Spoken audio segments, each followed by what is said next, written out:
Bonjour tout le monde, j'espère que vous allez bien. Aujourd'hui, j'aimerais qu'on prenne un moment pour discuter d'Internet. On ne peut plus imaginer la vie sans, pas vrai? On y trouve des ressources infinies, des connexions avec des gens du monde entier, du divertissement et même des opportunités professionnelles. Mais derrière tous ces avantages, Internet a aussi son lot de dérives, et certaines sont beaucoup plus inquiétantes qu'on ne le pense. Alors aujourd'hui, je vais vous parler des dangers qui se cachent derrière l'écran et comment Internet, malgré tout ce qu'il nous apporte, peut aussi nous éloigner de la réalité.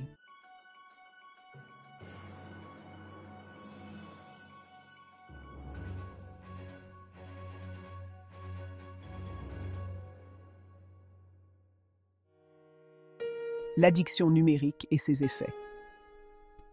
On ne s'en rend peut-être pas compte tout de suite, mais l'addiction à Internet est bien réelle. On passe de plus en plus de temps scotché à nos écrans, que ce soit sur les réseaux sociaux, à regarder des vidéos ou à scroller sans fin. Parfois, on se dit qu'on ne va regarder qu'une seule vidéo ou vérifier rapidement les messages, mais 2 heures plus tard, on est encore là, à perdre du temps. Ça vous est déjà arrivé, non? Cette dépendance affecte beaucoup plus que notre emploi du temps. Elle touche aussi notre santé mentale. Passer des heures devant un écran réduit notre capacité de concentration et on devient de plus en plus impatient à la recherche de cette gratification immédiate que nous offrent les réseaux sociaux.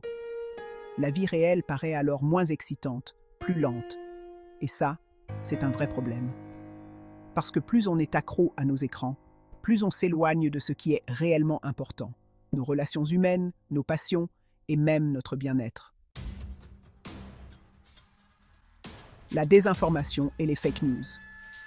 Un autre danger d'Internet, c'est la désinformation. Avec les réseaux sociaux, tout le monde peut partager n'importe quoi, à tout moment, sans vérifier les sources. Résultat, on est noyé sous un flot d'informations et il devient de plus en plus difficile de distinguer le vrai du faux. Les fake news se propagent à une vitesse hallucinante et elles ont des conséquences réelles. Par exemple, durant la pandémie, combien de fausses informations ont circulé sur les vaccins, les traitements miracles ou même sur l'origine du virus. Ces fausses informations ont alimenté la peur, divisé des familles et dans certains cas, mis des vies en danger. C'est effrayant de se dire qu'un simple tweet ou une vidéo YouTube peut manipuler les opinions publiques. Et ça montre bien à quel point Internet est une arme à double tranchant. La cyberintimidation et la haine en ligne. Le cyberharcèlement et la haine en ligne représentent l'un des aspects les plus destructeurs d'Internet. Avant, le harcèlement s'arrêtait souvent à la porte de l'école, du bureau ou de la rue. Mais aujourd'hui, avec Internet, il n'y a plus de refuge. Le harcèlement peut se poursuivre partout, à tout moment, à travers un écran. La nature insidieuse de la cyberintimidation. L'un des aspects les plus effrayants de la cyberintimidation, c'est qu'elle peut se produire sous diverses formes, souvent très subtiles. Un commentaire moqueur, une rumeur partagée, des menaces directes, la publication de photos intimes sans consentement, tout cela fait partie de l'arsenal du cyberharceleur. Le problème, c'est que sur Internet, les frontières entre le réel et le virtuel s'estompent. On a tendance à penser qu'une insulte en ligne n'est pas aussi grave qu'une insulte en face à face. Pourtant, pour la victime, l'impact psychologique est souvent bien pire. Quand une personne est harcelée en ligne, cela peut devenir omniprésent. Les messages haineux apparaissent dans ses notifications, dans ses emails, sur ses réseaux sociaux. Il est impossible de les ignorer. Et ce harcèlement peut se répéter jour après jour, à n'importe quelle heure. Ce qui rend la cyberintimidation si insidieuse, c'est qu'elle est souvent anonyme. Le harceleur se cache derrière un pseudonyme, ce qui lui donne un sentiment d'impunité. Il se sent libre de dire des choses qu'il ne dirait jamais en face. Cela crée un environnement toxique, où la violence verbale et émotionnelle peut prospérer sans réelles conséquences immédiates pour l'agresseur. Les effets psychologiques dévastateurs. Les effets de la cyberintimidation sur la santé mentale sont profondément dévastateurs. Les victimes se sentent isolées, humiliées et souvent désespérées. La nature répétée et publique du harcèlement en ligne amplifie la honte et la douleur ressentie. Imaginez un instant, chaque commentaire haineux, chaque message insultant devient une attaque publique. Tout le monde peut voir ce qui est dit de vous, et cette exposition rend l'humiliation encore plus difficile à supporter. Pour beaucoup, cette expérience entraîne de l'anxiété, de la dépression et, dans les cas extrêmes, des pensées suicidaires. Malheureusement, on a vu de nombreux jeunes et adultes mettre fin à leur jour après avoir été harcelés en ligne de manière implacable. Le sentiment de ne pas pouvoir échapper à cette haine finit par les consumer. Les chiffres sont alarmants. Selon des études, les adolescents qui subissent du cyberharcèlement ont beaucoup plus de risques de développer des troubles mentaux, et certains perdent confiance en eux de manière permanente. La culture de la cancel culture et de l'humiliation publique. Un autre phénomène lié à la cyber-intimidation est celui de la cancel culture, ou culture de l'annulation, où des personnes, souvent des célébrités ou des personnalités publiques, sont soudainement visées par une vague de critiques massives en ligne pour des actions ou des propos perçus comme offensants. Si la critique constructive est nécessaire pour la responsabilisation, la cancel culture devient souvent une arme de destruction publique, où la nuance et la compréhension sont rapidement jetées de côté. Dans de nombreux cas, cette vague de haine prend une tournure disproportionnée. Ce qui peut avoir commencé comme une simple critique peut rapidement se transformer en une campagne d'humiliation publique. Les victimes se retrouvent submergées de messages haineux, de menaces de mort, et parfois même de doxing, où des informations personnelles comme l'adresse et le numéro de téléphone sont partagées publiquement.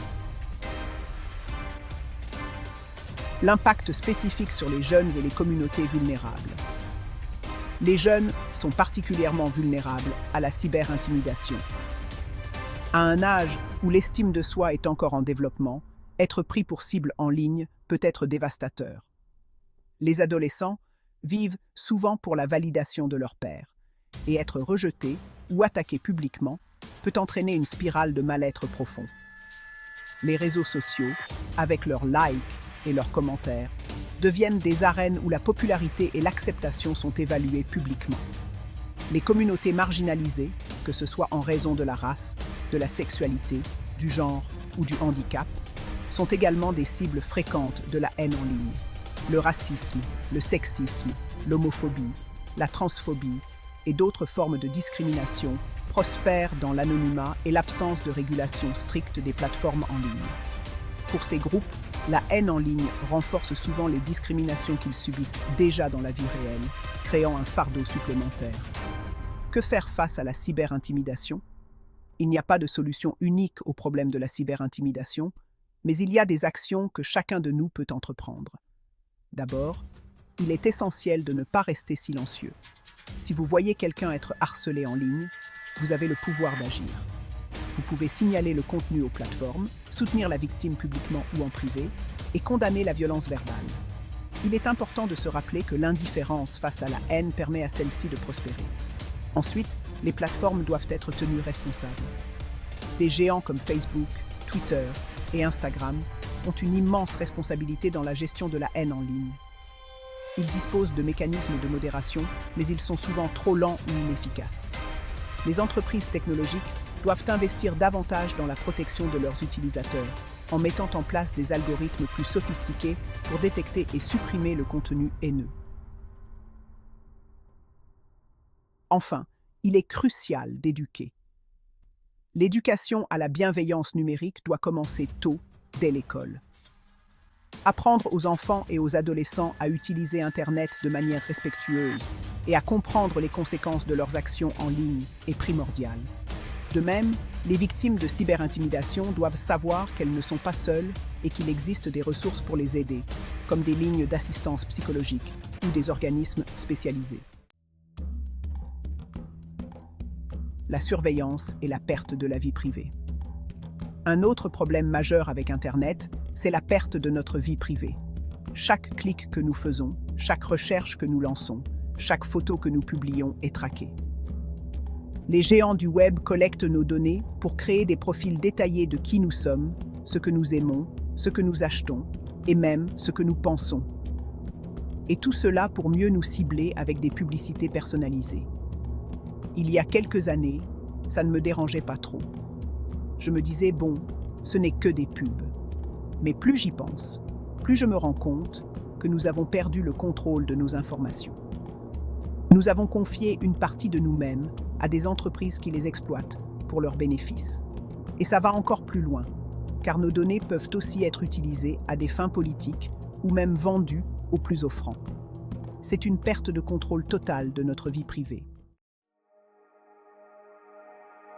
Les impacts sociaux, l'isolement et la superficialité des relations. Internet était censé nous rapprocher, créer des ponts entre les cultures, les pays et les gens. Mais paradoxalement, il peut aussi nous isoler. On est tellement connectés virtuellement qu'on finit par oublier les vraies connexions, celles qui comptent. Les moments de silence entre amis remplacés par des coups d'œil compulsifs à nos téléphones, des conversations qui perdent de leur profondeur parce qu'on est trop distrait pour vraiment écouter.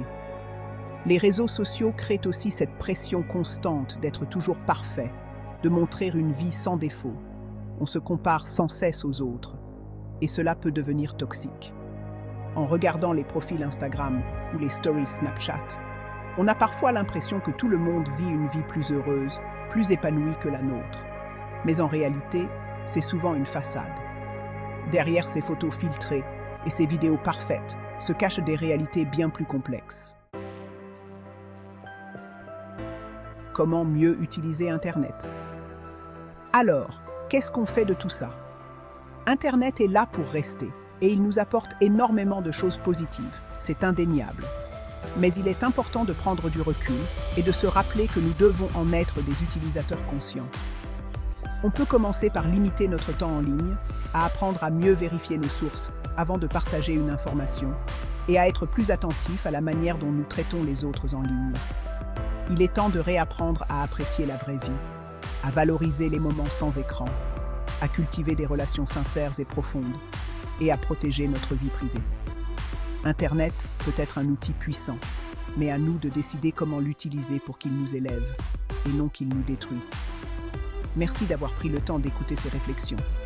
Si vous avez des idées ou des conseils sur comment mieux gérer nos vies en ligne, partagez-les en commentaire. Prenez soin de vous et à bientôt.